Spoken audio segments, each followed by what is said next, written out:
Perkenalkan, nama saya Rini Kristiani dari Prodi Sarjana Terapan Gizi dan Dietetika Poltekkes Kemenkes Bengkulu. Di sini saya akan sedikit cerita tentang suku Osing yang ada di Indonesia.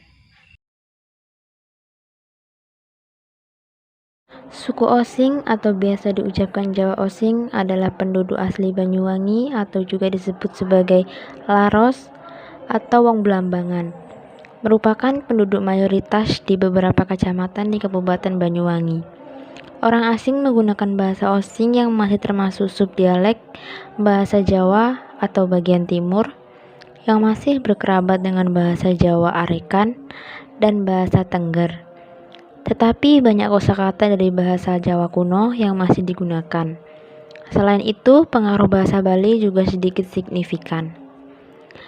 Suku Osing mempunyai bahasa Osing yang merupakan turunan dari bahasa Jawa kuno dengan sedikit pengaruh dari bahasa Bali. Bahasa Osing adalah salah satu varian dialek dari bahasa Jawa, dituturkan terutama di Kabupaten Banyuwangi. Pada awal terbentuknya masyarakat Osing, kepercayaan utama suku Osing adalah Hindu-Buddha, seperti halnya Majapahit. Namun berkembangnya kerajaan Islam di Pantura menyebabkan agama Islam dengan cepat menyebar di kalangan suku Osing. Berkembangnya Islam dan masuknya pengaruh luar lain di dalam masyarakat Osing juga dipengaruhi oleh usaha VOC dalam menguasai daerah Blambangan. Masyarakat Osing mempunyai tradisi puputan seperti halnya masyarakat Bali. Puputan adalah perang terakhir hingga darah penghabisan sebagai usaha terakhir mempertahankan diri terhadap serangan musuh yang lebih besar dan kuat. Tradisi ini pernah menyulut peperangan besar yang disebut Puputan Bayu. Profesi utama suku Osing adalah mayoritas petani, dengan sebagian kecil lainnya adalah pedagang, nelayan, buruh, dan pegawai di bidang formal seperti karyawan, guru, dan pegawai Pemda.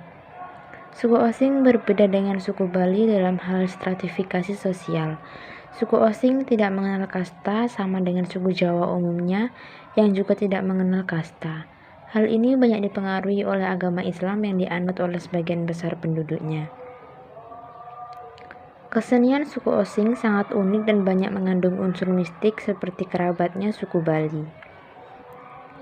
Kesenian utamanya antara lain Gandrung Banyuwangi, Patrol, Seblang, Angklung, Tari Barong, Kendang Kempul, Janger, Jaranan, Jaran Kinca, Angklung Caruk, dan Jedor. Pantangan makanan merupakan suatu kebiasaan, budaya, atau ajaran yang tidak memperbolehkan untuk mengonsumsi jenis makanan tertentu, karena adanya pola makan tertentu pada setiap daerah. Desa Kemiren merupakan salah satu desa yang ada di Kabupaten Banyuwangi, yang kental akan adat dan budaya. Desa Kemiren juga sangat kental dengan sebutan suku adat Osing. Budaya makanan pada suku adat Osing juga sangat beragam. Ada beberapa pantangan makanan yang dipercaya oleh masyarakat. Pantangan makanan pada suku adat Osing hanya dilakukan khusus pada ibu hamil. Pantangan makanan bagi wanita hamil yaitu udang, mangga kueni, nanas, tebu, nangka, dan ontong. Masyarakat suku adat Osing percaya bahwa jika wanita hamil mengonsumsi makanan yang menjadi pantangan akan mengalami gangguan pada kehamilannya. Adapun kebiasaan masyarakat Desa Kemiren dalam mengonsumsi makanan sehari-harinya, masyarakat di Desa Kemiren memiliki kebiasaan mengonsumsi sayur mayur seperti daun kelor, pakis, serta kangkung. Alasan yang mendasari masyarakat mengonsumsi sayur mayur karena kemudahan dalam mendapatkan, dan daun kelor memiliki banyak manfaat bagi tubuh, salah satunya yaitu kaya akan antioksidan. Masyarakat Desa Kemiren selain memiliki kebiasaan mengonsumsi sayur mayur, juga memiliki kebiasaan mengonsumsi daging ayam dan juga telur ayam. Hal tersebut dikarenakan masyarakat Desa Kemiren mayoritas berkonsumsi daging ayam maupun telur ayam, dan juga telurnya kaya akan protein. Di Desa Kemiren memiliki kebiasaan unik lainnya, yaitu menyuguhkan kopi kepada tamu yang berkunjung di rumahnya. Hal tersebut dikarenakan penyuguhan kopi menurut masyarakat setempat dapat merekatkan tali persaudaraan. Di suku Osing sendiri, terutama di Desa Kemiren, masyarakat Kemiren memanfaatkan bahan makanan yang terdapat di sekitar rumahnya, misalnya daun kelor dan umbi-umbian. Selain memanfaatkan bahan-bahan pangan yang terdapat di sekitar rumahnya, masyarakat juga membeli bahan pangan di pasar. Di Desa Kemiren, masyarakat pada umumnya memiliki kebiasaan makan sehari-hari bersama keluarganya di rumahnya masing-masing. Kebiasaan makan bersama di Desa Kemiren ini dilakukan pada 2 waktu, yaitu pada pagi hari dan malam hari. Sedangkan pada siang hari, dikarenakan mayoritas masyarakat Desa Kemiren adalah seorang petani, sehingga masyarakat Desa Kemiren memiliki kebiasaan makan siang di sawahnya masing-masing dengan alasan keterjangkauan jarak dan waktu. Masyarakat Desa Kemiren dalam memperoleh bahan pangan dengan mengambil dari hasil bercocok tanam di lahan sendiri. Kebanyakan masyarakat Desa Kemiren memiliki rumah yang lahannya ditanami dengan sayur-sayuran, buah-buahan, bumbu dapur, dan apotek hidup.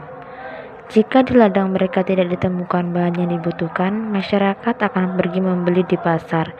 Kebiasaan mengonsumsi makanan tradisional yang membuat masyarakat masih menjaga tradisi menanam sayuran dan bahan-bahan pangan di rumah dibandingkan membeli makan cepat saji. Misalnya, jika wanita hamil mengonsumsi mangga kueni, maka akan merasa panas pada bagian perut dan nantinya akan berdampak kepada janin. Masyarakat percaya bahwa jika wanita hamil mengonsumsi makanan yang berdampak panas, akan menyebabkan rawan keguguran. Untuk pantangan makanan kepada ibu menyusui, hampir sama dengan pantangan makanan ibu hamil. Agar susu lebih banyak, masyarakat lebih menganjurkan untuk banyak mengonsumsi makanan dari sayur. Dan pantangannya adalah tidak boleh makan makanan yang terlalu pedas atau makan yang banyak mengandung bumbu merica, karena ditakutkan nanti akan berimbas pada bayi yang menyusui bisa mengalami diare. Itulah sedikit cerita dari suku Osing yang ada di Indonesia. Sekian dan terima kasih.